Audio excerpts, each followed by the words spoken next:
Helena awoke before the sky had even begun to change. The cold darkness outside pressed against the windows of her small Milwaukee apartment, but inside, the kitchen lights flickered to life with the quiet ritual of routine.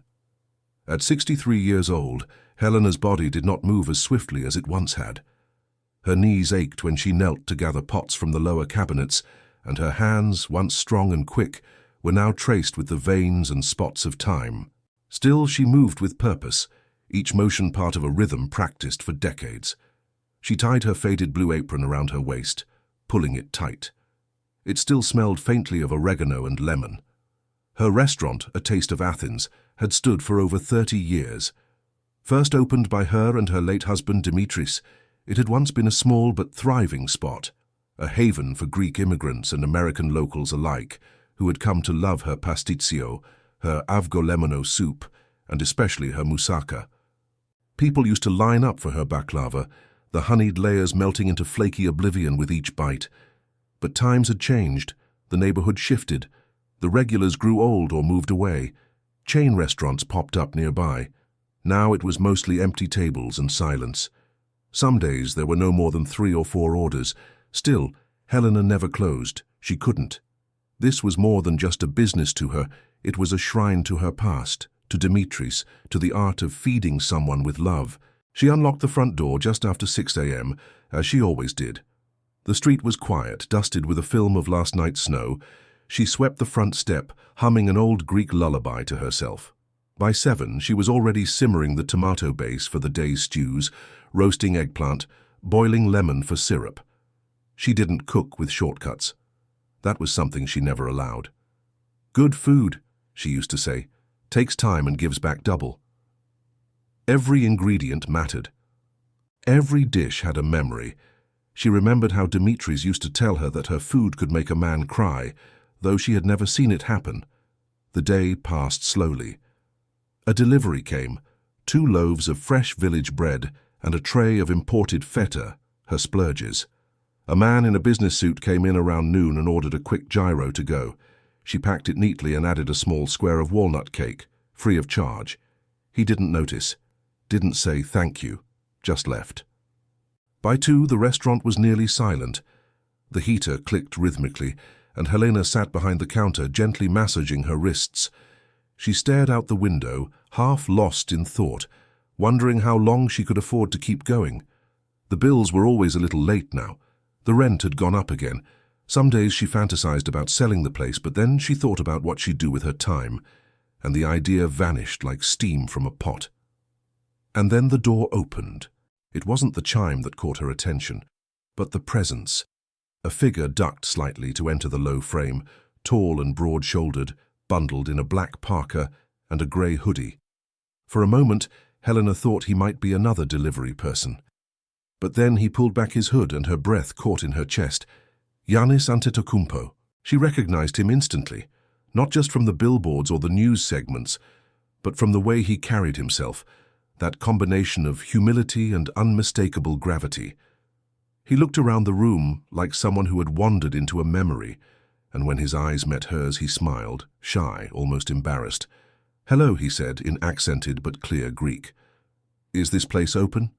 Helena stood up slowly, unsure whether she was dreaming. "Of course," she said, answering in Greek. Her voice trembled. "You speak our language?" He smiled again and nodded. "My mother made sure we never forgot." She gestured to the tables. "Sit anywhere, my child." He chose a corner table by the window and removed his coat. The restaurant was still empty. There was no one to whisper, no crowd to gawk, just the 2 of them and the soft crackle of the kitchen stove. Helena wiped her hands on her apron and approached him with a small notepad, though she rarely used it anymore. "Anything you recommend?" he asked, glancing over the handwritten menu. She didn't hesitate. "I will cook for you, the way I used to cook for my husband." He nodded, trusting. "That sounds perfect." Back in the kitchen, Helena's hands came alive. The fatigue dissolved. Her fingers moved with the confidence of muscle memory, guided not by time but by care. She layered the moussaka with bechamel thick as velvet, roasted the lamb with garlic and rosemary, sautéed zucchini until golden. She even started the baklava from scratch, something she hadn't done on a weekday in years. As she cooked, her mind raced. Why was he here? Why her place? Did someone recommend it? Was this a mistake? But she shook the thoughts away. No time for questions. Only the food mattered now. She served him herself, plate by plate. First the avgolemono, warm, tangy, comforting. Then the moussaka, steaming and fragrant. He took a bite, closed his eyes, and let out a low, honest sigh. That sound sent a shiver through her. "This," he said quietly, "tastes like home." They spoke between bites. He told her about his childhood, about hunger, about how his mother used to ration food for all the brothers, how he missed her cooking more than anything. Helena listened without interrupting, nodding gently. She offered him a glass of homemade wine. He accepted. She told him about the restaurant, about Dimitri's, about the early years when the place was packed, laughter echoing off the tile walls, about how slowly people stopped coming, about staying open because she didn't know what else to do. Giannis listened with the same care she had shown him. He asked about her recipes, about Greece, about why she stayed, and then after finishing the last bite of baklava, golden, sticky, perfect, he leaned back, eyes bright with something more than just satisfaction. "That's the best food I've had in a long time," he said. Helena smiled deeply, gratefully. "It was made with all my heart." He nodded. "I could tell." And then, gently, he asked for the bill.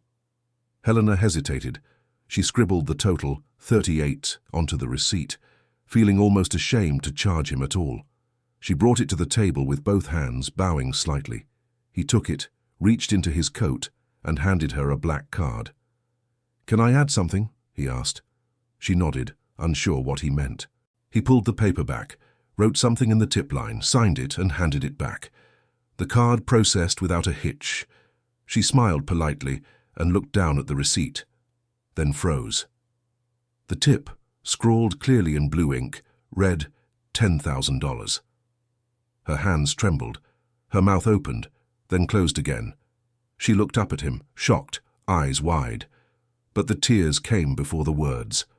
They poured from her like a dam had broken. She covered her mouth, trying to hold back the sobs, but it was no use. Decades of sacrifice, grief, exhaustion, invisibility. Everything came rushing up, all because of that single, quiet act of kindness. I can't accept this," she tried to say, but her voice was broken, lost beneath the sound of her own weeping. Giannis stood, walked to her and placed a hand gently on her shoulder. "Please, I wanted to. Your food. It reminded me why I fight, why I work. It brought me back." She looked at him as though seeing something divine. She reached out, held his hand with both of hers. Her fingers were trembling. "Thank you," she whispered, her voice raw. He gave her a warm, brief hug, respectful, grounding. Then, without fanfare, he left. No cameras, no press, no entourage. Just Helena, standing in the middle of her empty restaurant with the receipt still clutched in her hand and tears still falling freely. But in her heart, something had shifted, something heavy had lifted. And for the first time in many years she felt seen. Helena stood in the middle of her restaurant long after Giannis had left, holding the receipt as though it might dissolve if she let go. The ink was still fresh. Her hands, still damp from wiping tears, trembled slightly.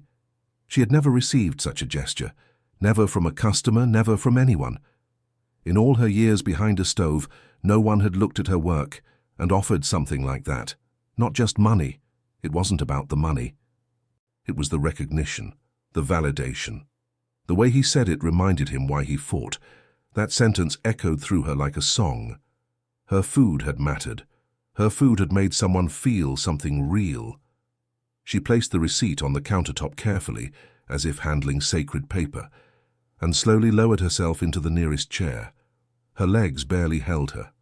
Her apron was damp from where she'd pressed it to her face, trying to hold back the flood of emotion. The air smelled of cinnamon and meat and garlic, and for the first time in years she didn't feel alone in it. Outside, the sky had darkened into the blue-gray of early evening. Snow was beginning to fall again, soft and soundless. Her body moved on its own back to the kitchen, where she began to tidy up, one hand still occasionally brushing the tears from her cheek. The silence in the restaurant was no longer heavy. It was alive now. It held something sacred. She turned off the oven, wiped the countertops, and paused to look at the receipt one last time. $10,000 for a $38 meal. Her mind still couldn't fully accept it. It was surreal, like a dream half remembered, and yet the signature was there, clear, bold, real. She considered calling someone, her niece maybe, or her cousin in Chicago. But the thought passed. She wanted to keep it quiet, to hold the moment like a secret. She had no intention of boasting. It was too personal for that, too intimate. It felt like the world had cracked open just for a moment, and she had seen something divine through the gap. But by morning, the secret was no longer hers alone. It began with a video, a grainy clip posted by a customer who had been sitting in the far corner that afternoon unnoticed. It showed her crying, Giannis with his hand on her shoulder, the receipt in her hand, the stunned silence in the room. No sound, just images, a caption. Giannis just made this woman cry in the best way possible. The video spread fast. By noon, it had been shared thousands of times. By evening, it was on the local news. NBA superstar leaves $10,000 tip at Milwaukee restaurant. Helena's phone rang off the hook. Reporters, bloggers, talk shows. They all wanted to know who she was, what was in the food, how it had happened. Her nephew came by to show her the video on his phone. "Tia," he said, beaming. "You're famous." Helena blinked at the screen, unsure of what to feel.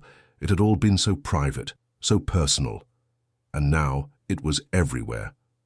By the end of the week, the restaurant that had struggled to fill 3 tables was flooded with people. Lines stretched outside, even in the cold. People drove from across the state, some just to see the place where it had happened. Others came to taste the food, to try the baklava that made an MVP emotional. Her regulars returned, curious, delighted. Young families, college students, retired couples. Helena found herself cooking non-stop from morning to night. She had to hire her neighbor's son to help wash dishes and another girl from down the street to help serve. She resisted at first, unsure if this sudden storm of attention would vanish as quickly as it had come, but it didn't. Days passed, then weeks, and still they came. At first, she felt overwhelmed. The cameras, the questions. Everyone wanted to know more about Giannis's visit, about what exactly he'd said, about what she had cooked. She repeated the same answers, always gently, always modestly. "I only made what I always make," she'd say. "He was kind. He made me feel like I mattered." But as the questions grew more invasive, how much did he tip exactly? Was it real? What would she do with the money? She began to retreat. She posted a small handwritten sign by the register. "We speak through our food." It was her way of asking for space. The money sat in her bank account untouched. She didn't rush to spend it. She thought about replacing the worn floor tiles in the kitchen, maybe finally fixing the leaky roof. But she didn't want to change the place too much. The soul of it had always been in its simplicity. She did, however, buy a new pair of shoes. Soft, comfortable, better for standing long hours. And a new oven mitt. That was it. Everything else she saved, just in case. But something else changed, something deeper. She began to see herself differently. Customers looked at her with awe now, with respect. They asked about her life, not just her recipes. They called her Mama Helena, even if they weren't Greek. Children hugged her after meals. Teenagers took selfies with her. People left notes on napkins. "Best meal of my life. Thank you for reminding me of my grandmother." This food heals. One afternoon, a man in his 50s walked in, sat at the counter and cried quietly as he ate. When she asked if he was all right, he simply said, "I haven't felt this kind of warmth in years," and she understood. Giannis didn't come back right away. She didn't expect him to. His world was too large, too fast, too filled with lights and travel, but his presence lingered in the restaurant. His photo was never hung on the wall, though many suggested it. Instead, Helena framed the original receipt, placed it behind the counter, and below it wrote in Greek and English, "To cook with soul, is to be remembered. Then, one snowy afternoon, weeks later, he returned. No cameras, no warning. Just like the first time. She saw him through the front window before the door even opened, and her heart surged in her chest. He wore the same quiet smile, the same humbleness. She didn't say a word as he entered, simply opened her arms.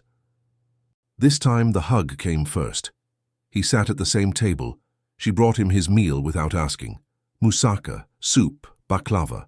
The food seemed to taste even better in the silence between them. They didn't talk much, there was no need. But before he left, he said softly, "I came back to thank you again.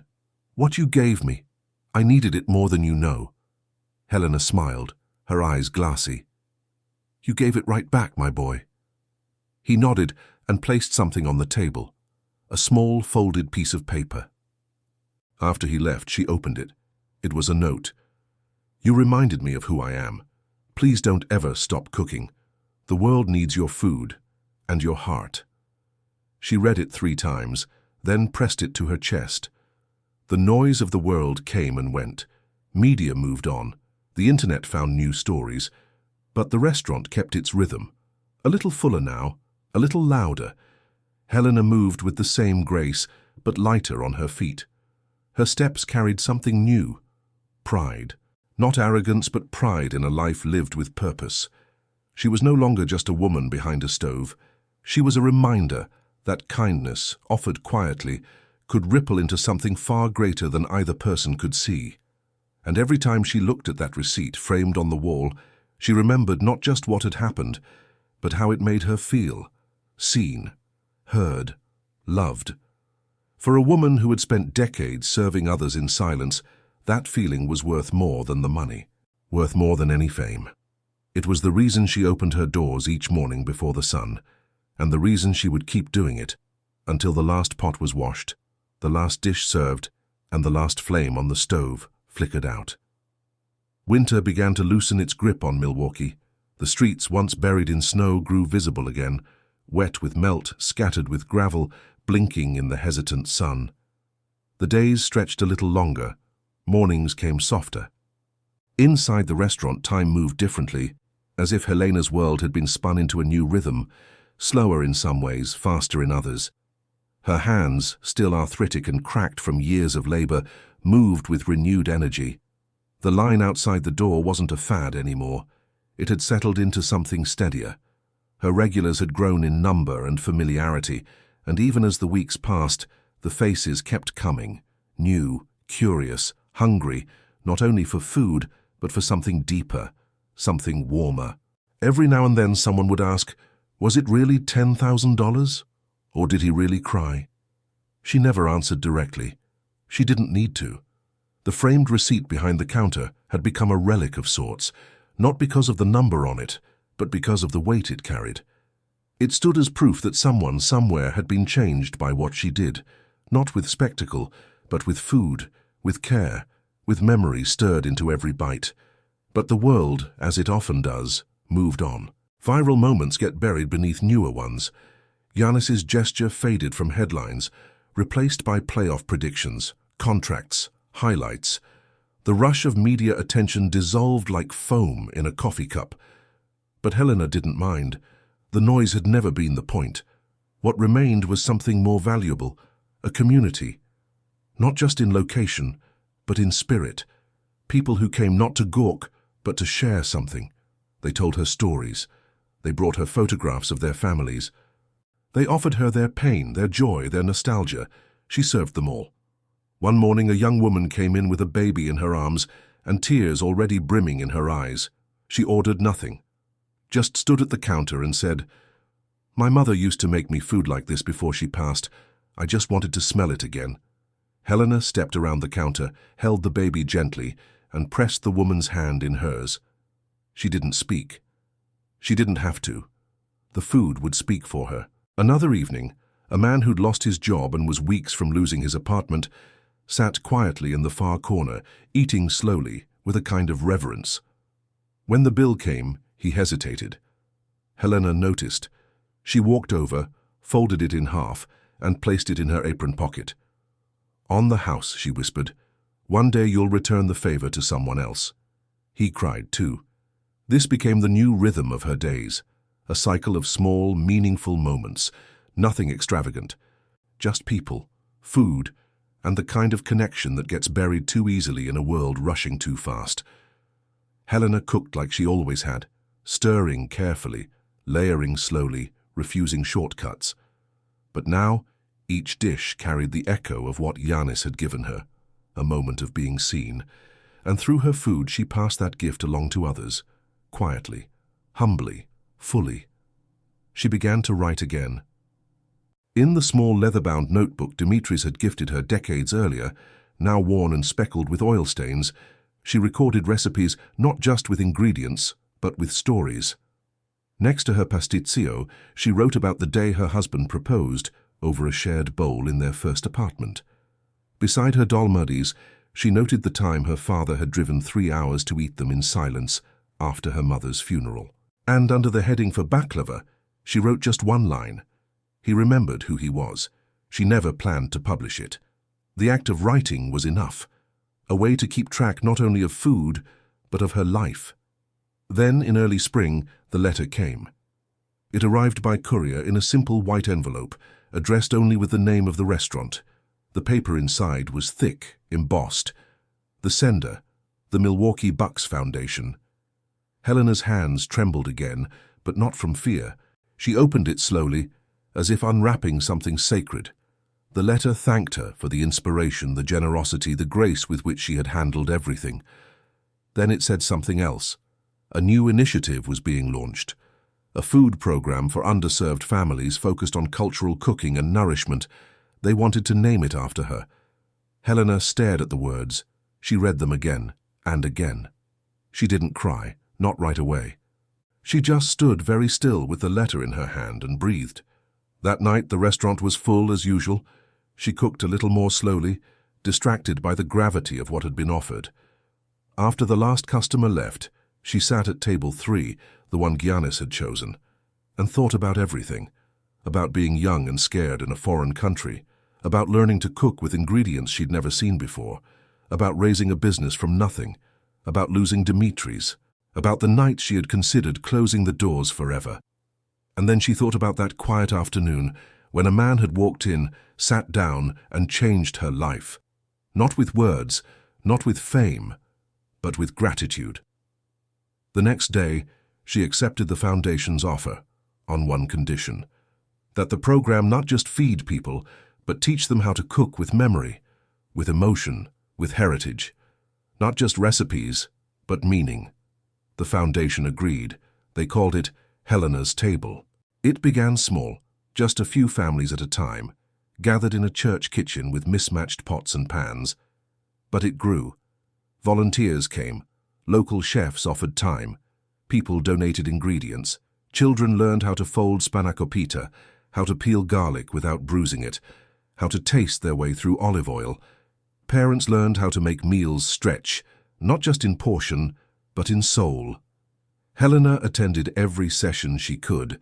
She didn't run it, not officially, but she was always there, stirring sauces, telling stories, hugging strangers like family, laughing louder than anyone when a tray of cookies burned because someone forgot the timer. And she always told them the same thing: food is memory. It's love you can taste. The years passed. The restaurant remained open, a fixture in the city. Fewer people asked about the $10,000 now. The receipt faded a bit in its frame, but the spirit of that moment never left the walls. It had been infused into the plaster, the floorboards, the steam rising from the stove. It was part of the place, and part of her.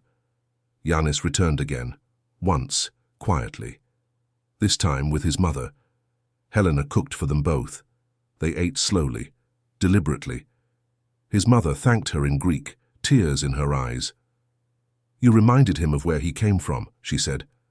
Helena held her hand. "He reminded me that I still matter." Eventually the day came when Helena could no longer cook every meal herself.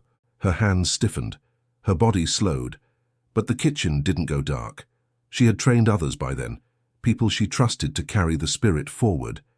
and she remained always near the fire, guiding, tasting, smiling, remembering. On her 71st birthday, the city declared it Helena Day. A small ceremony was held in front of the restaurant. She didn't want speeches. She just wanted to feed people. So she made a giant pot of soup, and the line stretched for blocks. Someone asked her, "Did you ever think this would happen?" She laughed. "I thought I'd just feed a few people until I couldn't anymore. Turns out you can feed the world if you do it one plate at a time." That night, after the last bowl had been scraped clean, Helena sat alone in her restaurant. The lights were low, the kitchen was quiet. She looked around at what had grown, not from strategy, not from marketing, not from ambition, but from authenticity. She stood, slowly, and walked to the receipt behind the counter, ran her fingers gently along the glass. "You reminded me of who I am." She whispered the words, then turned off the light and went home.